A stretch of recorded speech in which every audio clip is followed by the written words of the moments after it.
It is 3 minutes to the top of the hour. Welcome back to Jeff Koinange Live here at Citizen Television. We're talking fuel prices. I know all of you, every one of you, are wondering what's the way forward. Right next to me is engineer Edward Kenyan.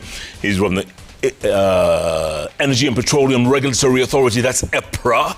Right next to him is Albert Karakacha. He's the president of Matatu Owners Association.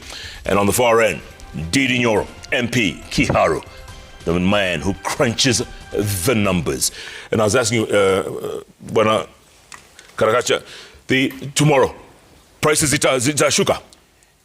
You see, for now we cannot... come on, man. You can announce to your people. They're listening to you. We have to go and sit. There is a committee which decide. So I have to go and sit down with them. From there, we will be able to communicate to the media. But for now, we can't do anything. It just come right now. So there is nothing we can do. Muhesh, yeah. You know, that's not fair. Huh? It's not fair on wananchi. It's not fair on wananchi to have a government that had to wait for over 40 days to know that they needed to do something about the oil prices in Kenya. Yet Kenya is part of the global economy, and we were all acutely aware of what is happening. But Jeff, whatever the government is doing is actually scratching the surface. Let's start there. Because the prices of fuel in Kenya is not reflective of what it ought to be. And I'll use some comparative analysis on it so that we go sequentially. And in this kind of negotiations or discussions we are having them so that we can get some optimal level for Kenyans to get reprieve. Let me start with what the government has done today. And I told you in my other engagement here today that the government is trying to shoot you, call a harabe for you, and purport to pay for your hospital bill and leave you with the wood. Because it was first their responsibility to do the right thing, which they have not done, and whatever they have done is inadequate. I want us to compare the fuel prices now, today, so that we see what ought to be in 2022 and also the region. Oil per barrel in 2022 around May was around $115 per barrel in 2022. But the amount Kenyans paid in the pump, the highest ever they paid, was $160 for petrol and $140 for diesel. That is 2022. Currently, the barrel of oil now, today as we talk, it's not even 101. It is $98 per barrel as it is today. It's under 100. Under 100. But what are Kenyans paying before now, whatever we are reading and seeing now? 206. So we had global oil prices trading at $115 per barrel in 2022. But Kenyans were paying $160 and $140 for petrol and diesel, respectively. Now we have a much lower price of $98, even after the bullish oil market. We are still lower than the levels of 2022. But in Kenya, we are at unprecedented levels in terms of pump prices. That's comparative Kenya for Kenya. But tell me this, because I've seen you press some videos here. Yes. All the fuel requirements of Uganda, or most of it, pass through our port. Yeah. Because our brothers and sisters are landlocked. That we are here talking about fuel prices in Kenya being the highest in the region. Higher than Rwanda, higher than Uganda, higher than Tanzania, higher than Ethiopia, and higher than Burundi. Kenya, a premier economy. There is something we have to do about that. And this is it that we need to do. In a non-oil producing economy like Kenya, you only have to deal with one thing as a government. Government holistically, including EPRA and the National Treasury. Your freedom of flexibility is within the levies and taxes. And the government has a 48% chance of putting our oil prices the way they were unchanged. They have that in their hand. And this is how. When oil was still 206, and I'll use petrol, 206, 82 shillings of what you are paying in the pump at 206 is going to government through levies and taxes in this manner. Which is very high. I mean, in this manner. One, around 24.9, or let's say approximately 25 shillings into VAT. Excise duty, excise tax, 21 shillings. Fuel levy, we are talking about 25 shillings. PRL, we are talking about 0.75 shillings. RDL, we are talking about 2.05 shillings. PDL, we are talking about 5.4 shillings. All those elements are a creation of the executive. The parliament only comes in terms of being a conveyor belt. So the request Kenyans are having is as follows. The government and Kenyans are asking and demanding, take us back to the level of levies and taxes as you got them. Listen here, Jeff. Kenyans are not asking anything additional. Place Kenyans to the PDL they got. Take Kenyans back to the VAT as this government took over. Take Kenyans back to the fuel levy as you got it. If we do that, as I said in my opening remarks, we knock off now VAT 9 shillings. Immediately through a gazette notice, the Minister for Transport should issue a gazette notice tomorrow, doing away with the 7 shillings. That is a creation of this government in 2022. Additionally, and I'm repeating because this is the most critical point, Fuel Stabilization Fund is not a grant. As you fuel your car today, Jeff, unatolewa shilingi 5 na 40 cents. Na haitolewi kwa sababu ni kodi. Inatolewa kwa usiku mbaya. Kama huu. Lakini, these are the taxes that William Ruto used to talk about before he was president, and you supported him. You supported him. I supported him, Jeff. My failure, man. My regret. What do I say? It's a disappointing day for Kenyans today. That we thought the person we called the hustler, the border rider, the matatu operator, we thought we are selling a very good narrative which we ought to have done for them. And if you check all my records, I've been consistent in terms of the inputs of production. And I wish the people in government can come back to their senses to realize a border rider is an agent of the economy who needs a lot of thought in terms of government so that we make their lives and their businesses better. A matatu operator now will be going to UGA in this spiral effect. We'll be going all the way to inflation. Check inflation figures for April. In the US, it's already up by 0.9%. CPI, Consumer Price Index. Wait for our own here in Kenya by end of this April.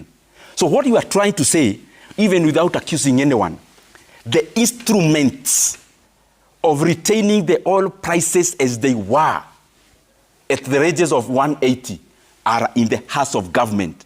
And they will not borrow a coin. Fuel Stabilization Fund, as I talk to you, has 17 billion shillings. But you want to use 12 billion of it a month? Because the problem we have is temporal. And some of the decisions we'll make now will be sticky in the many months. Engineer, let me ask you this. Yes. Landing cost for fuel is 107 shillings for petrol, right? Yes. 107 shillings. And then by the time it gets to the pump, 206 shillings. That's almost double. Yeah. And Kenya is not a landlocked country.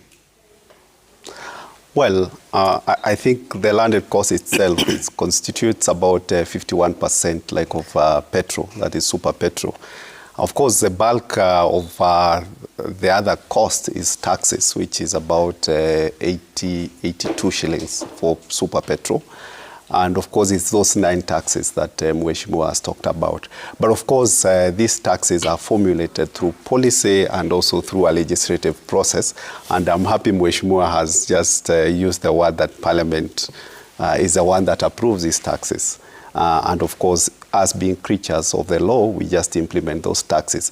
I believe unless there's a policy decision that will be made to reverse those taxes or a legislative decision as we continue implementing the taxes as they are, because we believe by the time those taxes are formulated, there's an analysis that has been done on the fiscals for the country, And for sure, it is seen fit that the only way to raise money is through that taxation.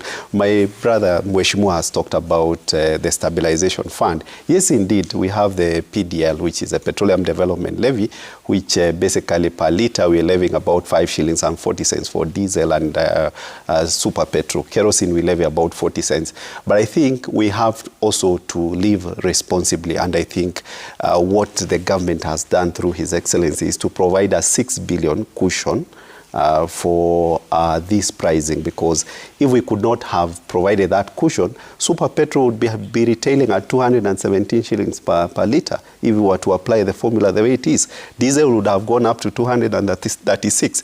But I think we cannot live as if there's no tomorrow. Nobody knows how long this crisis will take. Our projection is it may take 3 to 6 months. So if you have 17 billion in your kitty, do you spend 12 billion today, and tomorrow when prices go up, what do you tell Kenyans? So you have to balance, and it's a balancing equation.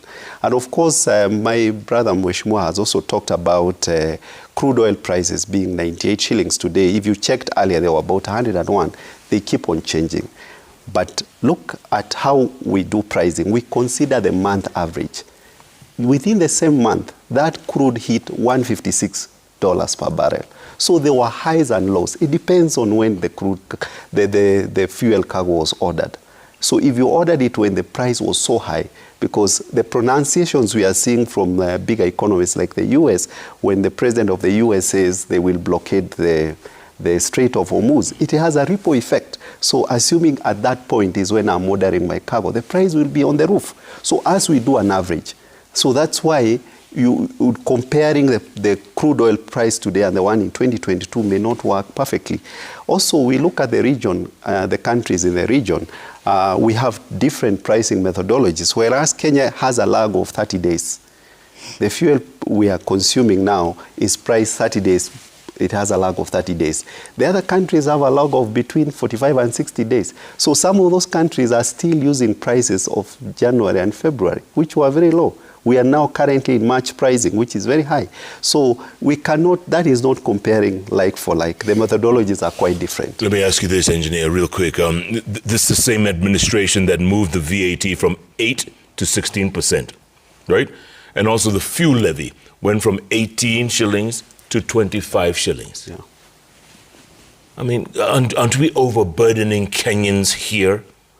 So this is what I was saying, Jeff. By the time that decision is made at policy level and also at the legislative level, there is a need. And the people who do budget and the fiscals, they find the only way to plug maybe a deficit we have is to move that direction. But I think His Excellency has shown goodwill today by saying, I can take a hit. Despite me having budgeted for VAT for a certain X amount, I can take a hit just to cushion mwananchi. And let me reiterate that already we have 6 billion that is going into subsidizing the current prices, in addition to that drop from 13% of VAT to 8%, which constitutes another like 3.9 billion. So, Albert Karagacha, let me ask you this. The government has reduced the prices. True. You says you have to consult with your various organizations. True. How long is that going to take? Okay, we need to be given more time.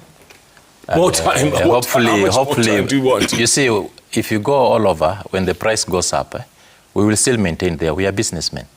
We cannot just wake up and decide we have to bring the prices down. So maybe we are given 2 to 3 days, we'll be able to communicate through media. Yes. And maybe what we'll be saying, that the president said the other day that there is cartels in the fuel. Why don't the president do something about those cartels? Because if we are having cartels in fuel, we will still continue having the problems we are having. So he need to make sure that those guys are arrested. We saw some 3 guys the other day. Up to now, there's nothing which is coming up. But millions of Kenyans use public transportation. You know that. We know very well 70% Yes. of the common person, they are using transport that is PSV. But what we are saying, we still have other commodities. If you go to spare parts, they are still high. Go to, let's say, buying a vehicle right now. 2 years ago, we could spend around 4 million. Right now, we are spending around how much? 7 million to buy a minibus. So you can imagine, it has just risen up, and we are really suffering.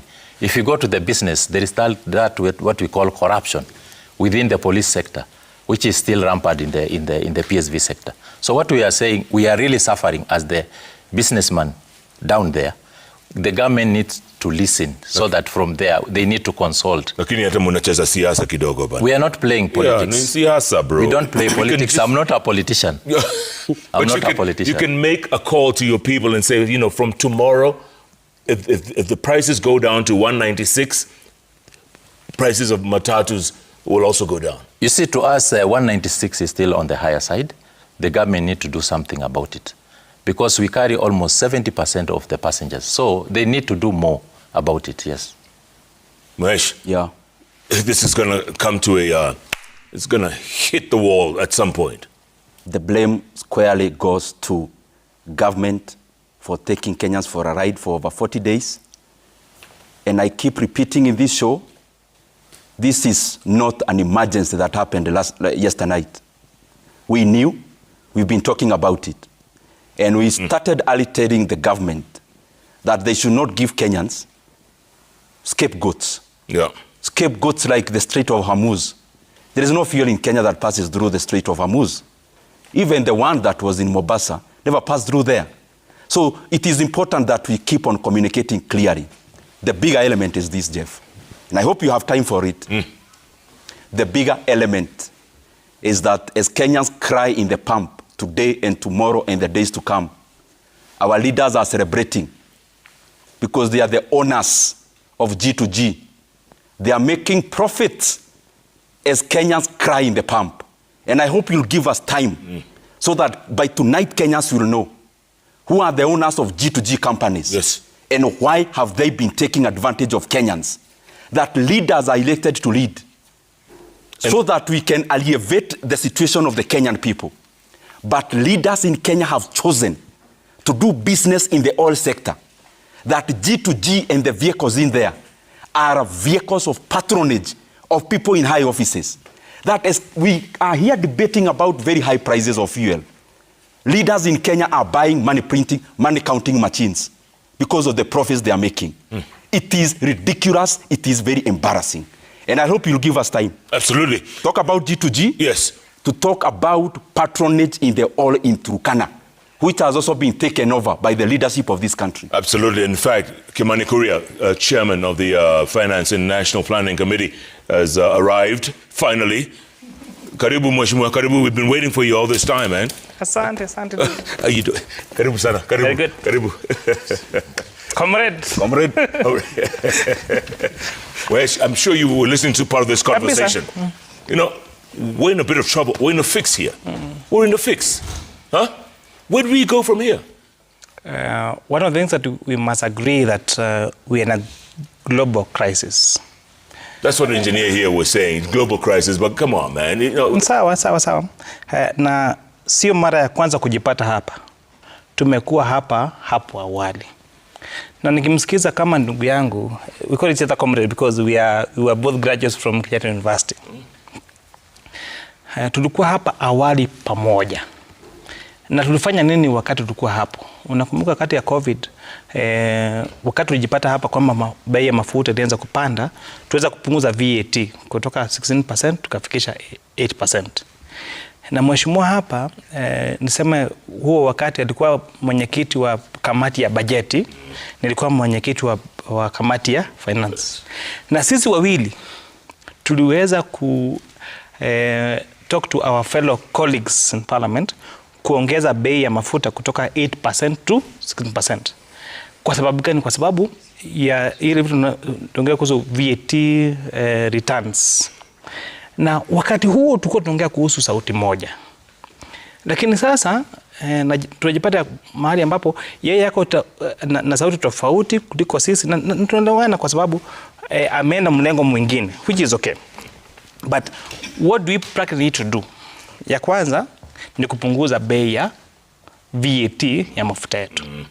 Na waziri wetu wa mipango ya fedha na mipango ya kitaifa, Mheshimiwa Bandi, ameweza kupunguza hiyo kulingana na gazette notice ya leo kutoka 16% akafikisha 13%.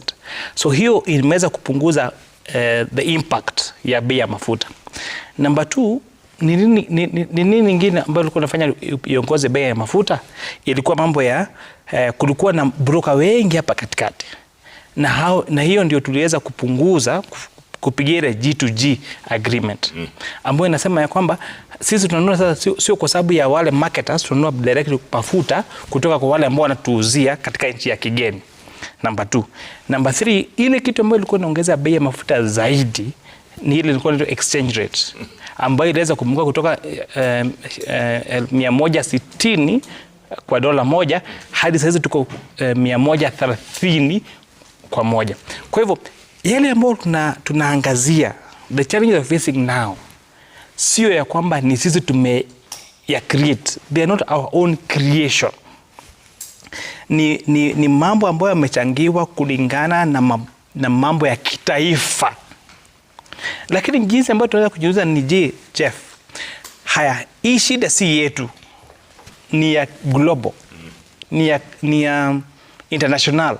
So how do we handle those problems? Lakini mshukuru kwanza mwenzangu kwa sababu uzuri watu wa Kenyatta University ni watu werevu.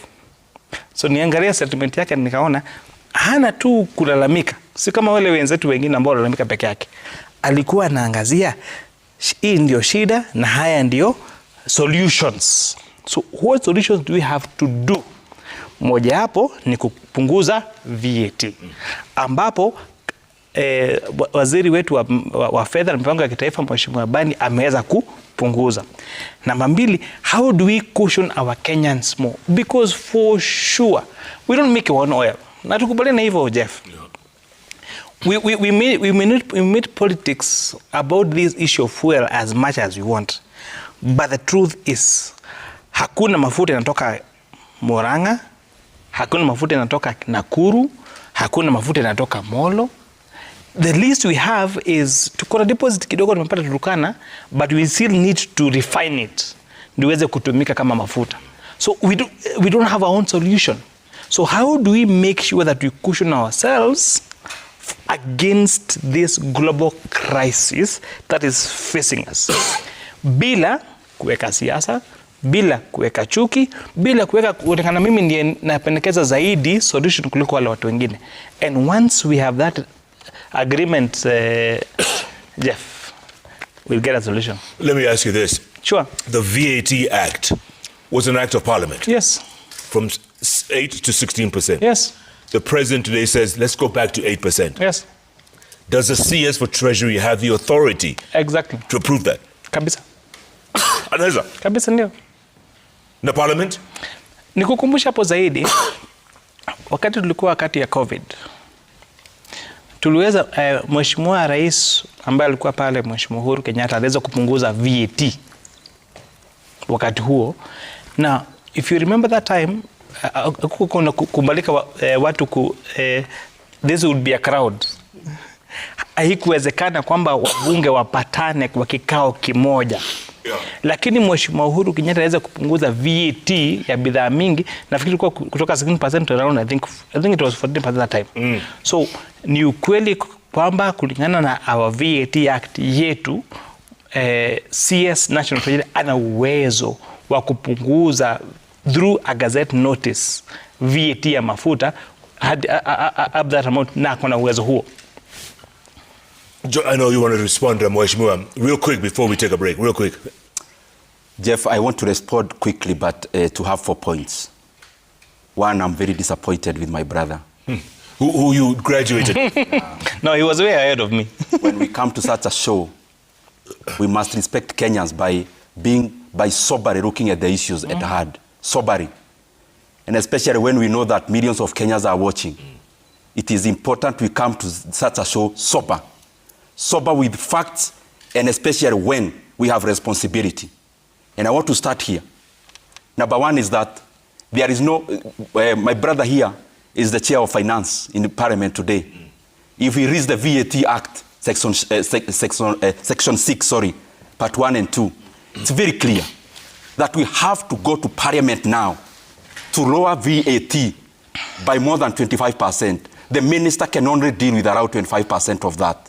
Secondly, I want to remind all of us, during Corona time or COVID, I was not neither chairman nor part of the budget committee. My brother here was also not even the chairman of the finance committee. So it's good that we lay the facts bare. Other people were taking responsibility, but we're also not running away from this responsibility. Number 3 is that we are talking about we removed the brokers in the fuel industry. And I agree. We removed the people who are dealing with the oil in the oil sector competitively, so that we consolidate the opportunity through G2G, so that the leadership of the country can profit out of the oil industry. And that is why in the same G2G he cited, the company that handles 75% of the volumes, which is an instrument of patronage, they are the same people doing upstream oil in Turkana. That even the same oil he's talking about, Turkana oil, has been taken over as a personal property, as patronage, political patronage by leaders. The other point that I want to highlight is I keep hearing some hurabaloo, some bravado around exchange rate. And I'm talking about issues that Kenyans can verify today. I have heard here in this show, and I have heard previously from the people in government giving us some lecture. Oh, we reduced the dollar from, I don't know, 160 to 130. This is the fact, Jeff. During the day of election and during the day of swearing in, the Kenya, which is 2022, when President Uhuru Kenyatta was president, the USD to Kenya shillings was 119 and 121 shillings respectively between the day of election and the day of swearing in. It is the same government through the syndrome I described earlier, which took the dollar to 160 in the year 2024. So you come here, make the situation so bad, and then you want to tell us you have made it better. The Kenya shillings was stronger in 2022 than now. And if you want to compare that, don't just use the dollar to give us semantics. Use the other global currencies. The dollar during the election day was 120, is now around 130. Look at the euro. The euro was around 116, it's now around 150. 50, yeah. Between 116 and 150, when is the shilling stronger? It is back then. The Great British pound, the Great Britain pound, the pound was 136 in the year 2022.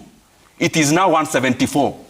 So in such a crisis like this, the least you can do is to come on TV and purport to misinform Kenyans. Kenyans are learned. Anyone coming, especially from government apologists, they must come and face Kenyans at least with respect of facts. Absolutely. Gentlemen, I want to take a break, come back, talk more. And that G2G that you talked about, Mheshimiwa, there's some companies here that are listed, right? Aramco, Abu Dhabi, ADNOC, all these companies. Who are they? Who are they? Let's talk about that. And going forward, will these prices come down? Engineer has promised us from tomorrow, 9 shillings less. Midnight tonight, 9 shillings less. Let's put him to task. It's an hour and 40 minutes to midnight. We'll see. When we leave here, mtaenda kufuel nitaona. Kabisa. Au sio? Sawa. Keep tweeting at Koinange Jeff, at Citizen TV. The hashtag is JK Live. We're going to take a break, come back, business news and sports, and then we continue. Our discussion here is very important. Are you listening out there? Let us know. Back in a moment.